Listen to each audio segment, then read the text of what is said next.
So I'm sure some of you have seen the mixed reviews that Beyond Two Souls has received, and my only explanation to that is the people who gave it negative reviews uh, didn't appreciate the game for what it was. I'm not saying they were wrong, but they were looking at the game in a sort of different light.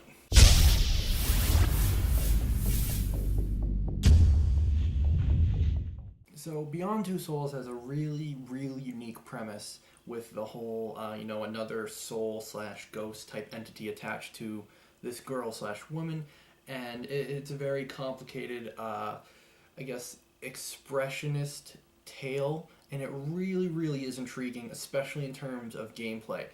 You can control this being who's called Aiden. You can do all these sorts of things like knock things down, possess people, kill them, etc. And it feels fulfilling in the way that we've never, I guess, controlled someone through a spirit mean like that. I also loved the overall tone of the game.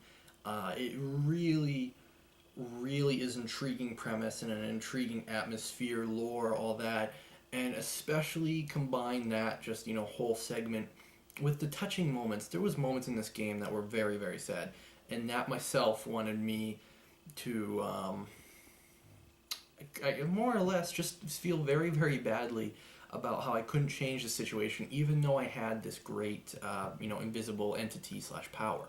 So graphics, environment, voice acting, soundtrack are all amazing. Like, probably up there as one of the best this year. And it really does carry the game like no other game this year, even over The Last of Us. But I'm not saying that's necessarily a good thing, because I feel that way because of the cons that Beyond Two Souls has. Also, along with like the gameplay, lore, all that stuff, the action scenes are amazing in this game. It really made you feel like a badass. You had the option to choose along with that. As I'm sure people know, in David Cage's games, you can plot your own path. So mix that together with all the action scenes, and oh my gosh, it is awesome. And lastly, like the QTE-ish controls in this game, or the gameplay, is not really hampered in any way. It's still fun to do it, but I feel like people need nowadays to have a series of buttons to push, or have a dedicated normal, I guess, shooting setup. But QTEs in this game, or the gameplay of Beyond Two Souls, is refreshing. It is good. In no way did I think it was a bad thing. Now the cons. I don't really want to say this is a con, because I guess it's a person's opinion on how you look at it.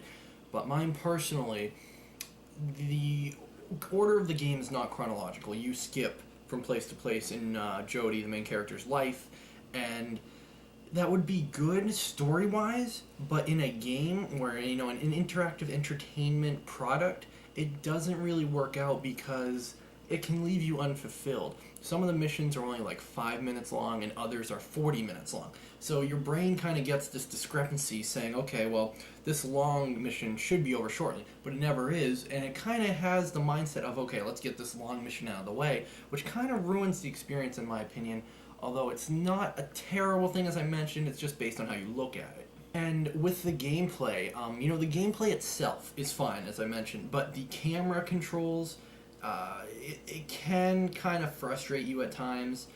You'll try and move Jodie one way, she won't move, she'll go a completely different way.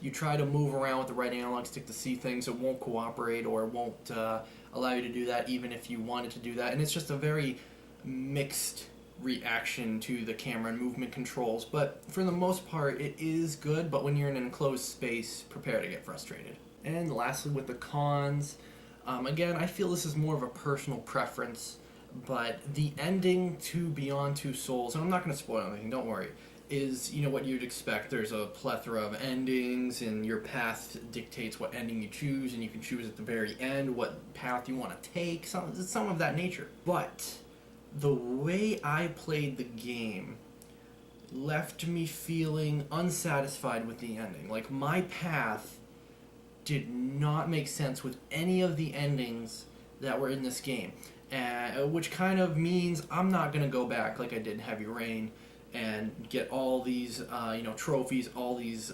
cutscenes, and all this exclusive information and stuff like that, because when I finished the game on my first playthrough, or my only playthrough, I went on YouTube and looked at all the other endings, and I'm like, this is a great piece of art, but none of these lined up with my path, and I kind of felt a big disappointment in myself because I was expecting something along the lines that fit the path I chose, and none of them really kind of went there. So if you are a story-based or or action gamer, definitely buy Beyond Two Souls. I'd say it's definitely worth it. But for pretty much any other type of gamer, I'd say rent it instead of avoid it, because as I mentioned, a few of my cons were kind of more on the personal preference side, but I feel that it's not worth a buy either. So if you're any other type of gamer, feel free to rent Beyond Two Souls and see if you do want to indeed spend the rest of your money on it.